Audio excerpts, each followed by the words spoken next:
Қайырлы күн, достар. Мен бүгін бір проблема жайында айтып тұрмын. Бізде бір проблема туындаса, біз оны жәнегі ақылға салып жібереміз де, логикаға салып жібереміз де, оны шешпеуге тырысамыз де. Логикаға салатын болсақ, біз одан жәнегі бізді ақтап алу үшін, бұрынғы біздің жәнегі жертвалық состояниемізден шығармас үшін ақыл жұмыс жасайды, логика жұмыс жасап тұрады. Қазіргі заманда барлық адамдар ақылды, бірақ разумдары ақ пен қараны ажырата алмайды. О не себепті? Өйткені біз оң қолмен жазғанда адамның ана жылдан бері айтып отырмын, екі ми бөлігі болады. Оң жақ қолмен жазған кезде сол жақ ми дамиды, сол жақ қолмен жазғанда оң жақ ми дамып кетеді. Оң жақ миымыз креатив, шығармашылық, бірдеңені ойлау, жаңа нәрсеге ұмтылу, соған жауап берсе, сол жақ миымыз жаңағы логика, күнделікті есептеу, күнделікті тірлікке жауап береді екен. Біз сонда мынау өміріміз бір сарында өтіп жатқан сияқты болады. Менің байқауымша жәнегі осы адамдардың бір бүкіл әлемде жәнегі не бар, оны ғалымдар да дәлелдеп кеткен, әлемнің заңдылығы бар, заңдылығы бір жүйе бар. Сол жүйеден алшақтайтын болса, жәнегі Алла тағала сынақ сабақ береді дедім. Біздің мысалы тіліміз жайында айтайын деп тұрмын. Енді мен осы Қасым Қайсеновке ел, Қасым Қайсеновтің жерінде тұрамын. Сол жерде адамдардың 80% орысша сөйлейді, өз аудандық жер. Осы жерде мен көріп адамдарға мен таң қалдым, қарным аша бастады. Тұрғанымызға бір 8 жылдай болады. Сонда кәдімгідей мақтан көреді, өзін орысша сөйлеген мақтан көреді. Орысша білген адам білімді санайды. Ал жәнегі қандас оралман дейміз, бауырластарымызда сол көзбен көргеннен кейін сол орысшаға бейімделіп, өздерін орысша сөйлеуге тырысып, қазір сөйтіп жатыр. Мен көз алдымдағы картинка сол. Неліктен адам біз өз өміріміздің қожайыны, өзіміздің мемлекетте қожайын болмай, біз құрбан, жертва болып отырмыз ғой. Біз өйткені мына тіл дегеніміз, адамды Алла тағала айтқан өздерінің бөлек-бөлек тілдерін, діндерін бөлек-бөлек ұлт қылып жараттым деген, өзіңнің тіліңде сөйлемегеннен кейін сен біреуге тәуелсіз болып, біз енді оны азғырып жазғыратын емес, біз сол кездегі және бодандығымыз бар, 80-ші жылдардағы, және де біздің одан кейінгі және тоқыраудағы адамдардың және өзіңді тыныш жүр деп біздің зиялы адамдарымызды, білімді адамдарымызды түрмеге тықты, өлтірді. Соны көргеннен кейін қанатымызды шапты, қазақтардың.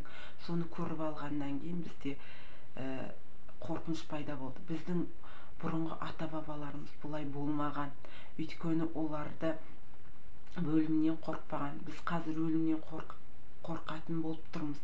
Өлімнен қорықпаған не себепті? Өйткені аналарымыз жауға берген кезде, балам, осы еліңді қорғауда шейіт болсаң, ақ сүтімді кештім деп батасын берген, және мұсылмандарды жәнегі артыңнан оқ тимесін деп қоя береді екен. Жәнегі алдыңнан оқ тисе түк етпейді, артыңнан оқ тимесін деп.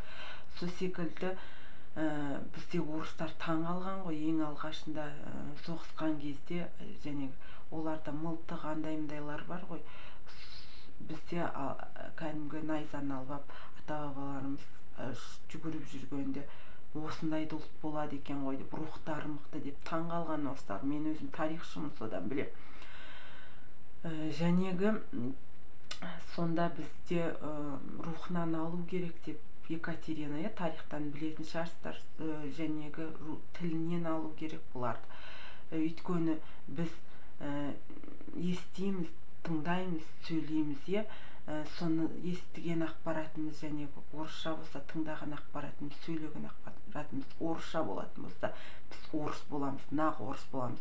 Өйткені ондай ұлттар бар, өз тілін де сөйлемей жойылып кетіп жатқан. Тілден алғанда жойылады, және діннен алса ешкім жойылмайды. Өйткені ғалымдардың бәрі дәлелдеген ғой.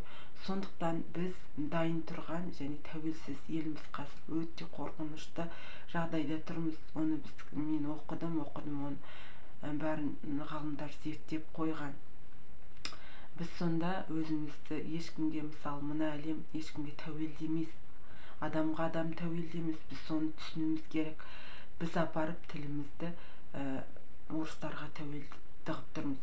Біз өзіміз орысша сөйлемесек, бізді орыстар никогда, біздің осы Қазақстанда тұратын орыстар еш уақытта орысша сөйлемейді, никогда деп. Арасында менде де кетіп жатады, кешірім сұраймын. Дегенмен мен өзім қазақша сөйлеуге, нақ қазақ тілінде сөйлеуге тырысамын.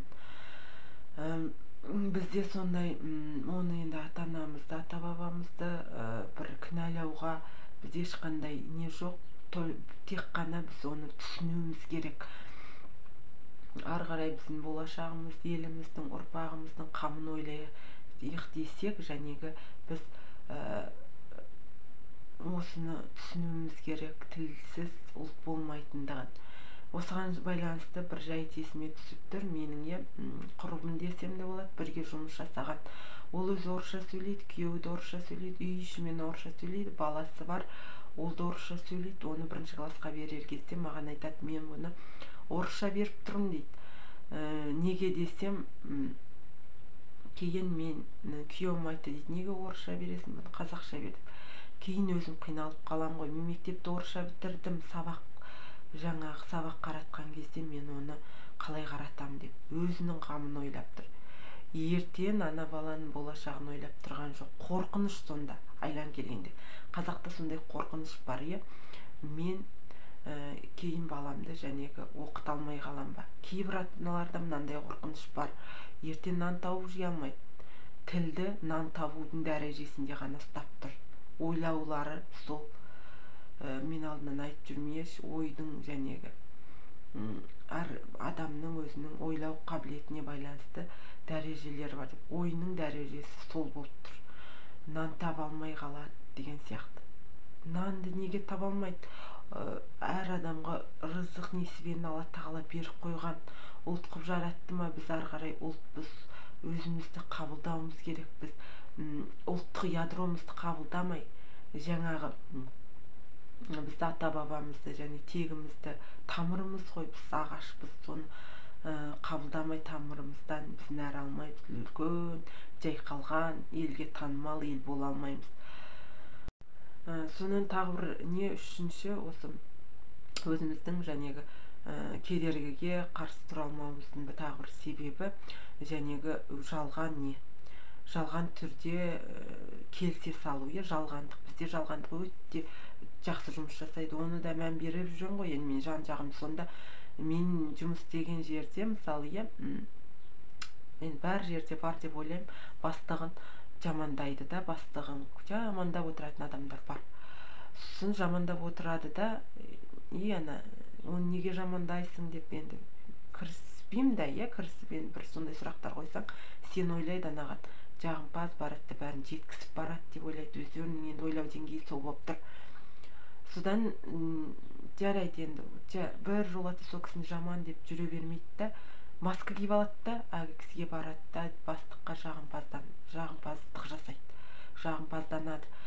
Соған менің қарным ашады. Мысалы, ол балаға, біздің бұрынғы ата-бабаларымызға да, мысалы, орыстың тілін біліп, басқа ұлттың тілін меңгеріп, сол тілде сөйлеп, ішкі жан дүниемізбен сол тілді қабылдап, сол тілде бол кете алмаймыз. Өйткені бізді Алла тағала қазақ қылып жаратқаннан кейін, біздің ядромыз қазақ болғаннан кейін, біз ол тіл өзімізді орыстандыра алмаймыз.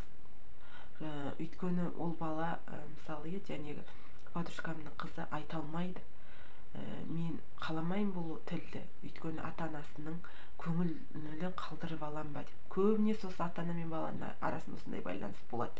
Мысалы, бір кроссовка алып бердім, оны киіп жүре береді өзіне. Кейбір жағдайда деймін да, өзіне ұнамаса да ата-анасын ренжітіп алмайыншы деп, мен баламын ғой, менің ойым дұрыс емес шығар деп, және өзінің вкусындағы нәрсе емес, киіп жүре береді. Мен соның жолдасының қасында бір жұмыс істейтін бір кісі болды, үлкен кісі, енді 60-тан асқан кісі. Сол кісі немересін орыс мектебіне бар, орыс мектебіне деп, енді бізде орыс қазақ мектебі ғой, беріпті. Ана баланың, мен таң қалғаным, өзінің мнениясы бар, жақсы бала екен, өзінің ойы бар. ана бала айтыпты, мен ата, мен орыс мектебіне бармаймын, мен қазақ мектебіне барамын. Көрдіңіз ба, ендігі балаларды, ұрпақтарда өзінің ойы бар, сондай ұрпақтар қалыптасып келеді 90-шы жылдан былай қарай. Сондықтан біз балаларымызды қазақ тілін сүюге солай тәрбиелеуіміз керек. Біз кімбіз? Біз адамбыз. Бізді Алла тағала адам қылып жаратты. Біз рухтан тұрамыз, денеміз скафандр.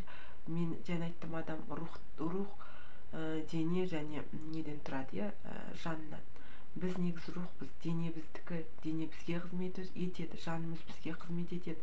Сондықтан біз оны рух болып басқарып, біз қазақтың рухынанбыз. Біз рухымызды көтеріп, өзімізді сүюіміз керек. Өзімізді сүйе алмай, біз алдыға қарай дамып ұзақ жерге шаба алмаймыз.